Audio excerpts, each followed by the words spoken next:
आज मोरबी ए division police station अंदर अमे एक अरजी इन्वोल्व करावी है। जे अरजी अंदर राज ठाकरे बफाट करे छे, राज ठाकरे राष्ट्रना महानायकों ऊपर जे प्रकारे टीका टिप्पणी करे छे अने आ राज ठाकरे पहला हिंदी भाषी ऊपर त्या हुमला करे छे, पछी गुजराती वेपारीओने मार मारे छे। जो त्यारे ज आ राज ठाकरेने जेलना सळिया पाछळ धकेली देवामां आव्यो होत अने आ राज ठाकरे ऊपर कानूनी कार्यवाही करवामां आवी होत तो आजे आ राज ठाकरे देशना महानायकों ऊपर टीका टिप्पणी ना करे।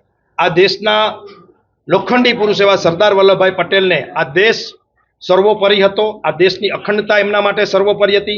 ए प्रांतवाद भाषावाद थी ऊपर उठीने ज्ञाति जाति धर्म थी ऊपर उठीने ए राष्ट्રના નાયક હતા, એના માટે રાષ્ટ્રનું હિત જ સર્વોપરી હતું। ત્યારે આવા બે કોડીના રાજ ઠાકરે જેવા જેમની રાજકીય અસ્તિત્વ જ નથી, એ રાજકીય અસ્તિત્વ બનાવવા માટે જ્યારે સરદાર પટેલ જેવા મહાનાયકને અપમાન કરે, આ રાજ્યના પનોતા પુત્ર અને દેશના પૂર્વ વડાપ્રધાન એવા મોરારજીભાઈ દેસાઈ ઉપર ટીકા ટિપ્પણી કરી અને આખાએ દેશને અલગ દિશામાં લઈ જવાની વાત કરે અને રાષ્ટ્રના નાયકોને બદનામ કરવાનો પ્રયત્ન કરે, ત્યારે અમે મોરબીના યુવાનોએ આ રાજ ઠાકરે ઉપર રાજદ્રોહ અને રાષ્ટ્રદ્રોહ જેવી કલમો લાગવામાં આવે।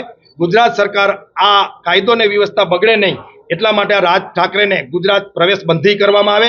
સાથે સાથે રાજ ઠાકરે માફી માગે, નહીતર પછી કાનૂની કાર્યવાહી મોરબી ए डिविजन पोलीस स्टेशन करे एवी अमारी मांगणी है। मारू स्पष्ट मानवुं छे के क्यांक ने क्यांक आ सरकार महाराष्ट्रनी अने देशनी ए काची नीमड़ी है।